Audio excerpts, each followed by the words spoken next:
फटाक 30 सेकंड में खबर। डाउनलोड कीजिए तक ऐप। डिस्क्रिप्शन में दिए गए लिंक पर अभी क्लिक करें।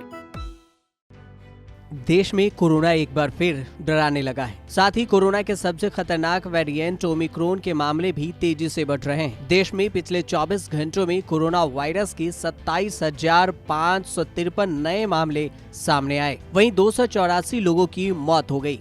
देश में अब तक कोरोना के ओमिक्रॉन वेरिएंट के 1525 मामले सामने आ चुके हैं। इसके साथ ही देश में आर वैल्यू में भी बढ़ोतरी देखी जा रही है। ये वही आर वैल्यू है जिसके बढ़ने और घटने से कोरोना के खतरे में कितनी तेजी और गिरावट हो रही है, इसकी जानकारी मिलती है। दिल्ली मुंबई की आर वैल्यू 2 से ज्यादा हो गई है।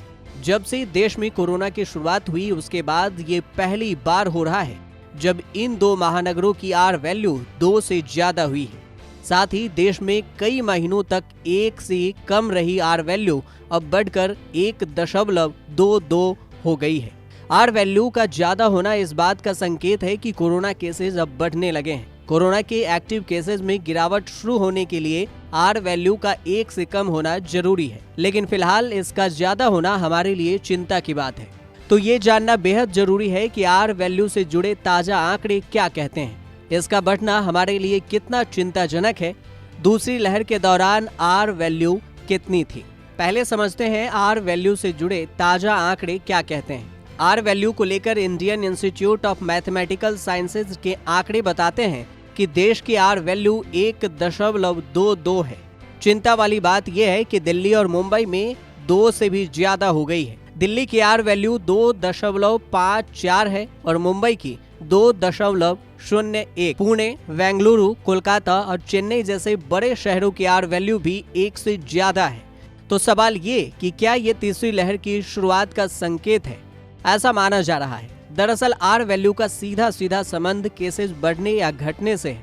अगर आर वैल्यू बढ़ रही है तो इसका मतलब है कि केसेस भी बढ़ेंगे और कम भी हो रही है तो केसेस कम होने लगेंगे। जहां आर वैल्यू ज्यादा है वहां तेजी से केसेस भी बढ़ रहे हैं। 30 दिसंबर को दिल्ली में 1313 नए कोरोना केस मिले थे, जो 29 दिसंबर के केसेस से 42% ज्यादा है।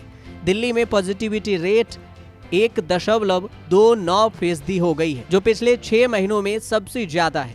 महाराष्ट्र में 30 दिसंबर को 5368 नए केस सामने आए, जिसमें 3671 केस मुंबई से मिले हैं। 29 दिसंबर को मुंबई में 2510 केस मिले थे, यानी एक दिन में ही नए केसेस 46% बढ़ गई है। मुंबई में पिछले एक हफ्ते में नए केसेस करीब 5 गुना बढ़ गए हैं। कर्नाटक में 30 दिसंबर को 707 नए केस मिले, जिसमें 565 केस बेंगलुरु में मिले।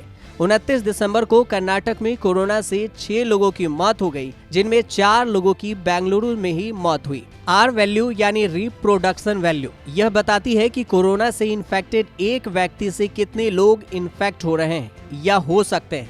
अगर आर वैल्यू 1 से ज्यादा है तो इसका मतलब है कि कोरोना से इन्फेक्टेड एक व्यक्ति 1 से ज्यादा लोगों को इन्फेक्ट कर रहा है। यानी लंबे समय तक आर वैल्यू 1 से ज्यादा रहे तो केसेस बढ़ेंगे।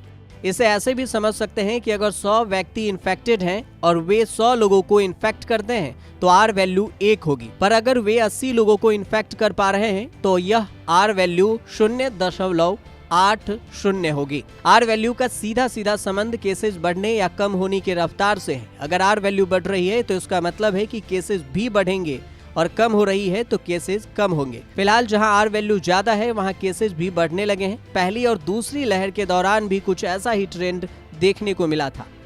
दूसरी लहर की शुरुआत के दौरान 9 मार्च और 21 अप्रैल के बीच आर वैल्यू 1.37 थी। इसी वजह से इस दौरान केस तेजी से बढ़ रहे थे और दूसरी लहर अपनी पीक की ओर बढ़ रही थी। 24 अप्रैल से 1 मई के बीच आर वैल्यू 1.18 थी और फिर 29 अप्रैल से 7 मई के बीच 1.10 रह गई। उसके बाद ये आर वैल्यू लगातार कम होती गई, जिस वजह से केसेस भी कम होते गए। ओमिक्रॉन आने के बाद आर वैल्यू अब एक बार फिर से बढ़ने लगी है। कोई महामारी कितनी गंभीर है इसे मापने के लिए 3 पैमानों का इस्तेमाल किया जाता है। आर वैल्यू, केसेस की संख्या और सीवियरिटी यानी गंभीरता। बता दें कि केंद्रीय स्वास्थ्य मंत्रालय की ओर से जारी किए गए आंकड़ों के मुताबिक देश में अब तक एक्टिव मामलों की संख्या बढ़कर 1,22,801 हो गई है। वहीं इस महामारी से जान गंवाने वालों की संख्या बढ़कर 4,81,770 हो गई है। तो वहीं 145 करोड़ से ज्यादा खुराक लोगों को भी दी जा चुकी है। ब्यूरो रिपोर्ट, न्यूज़ तक।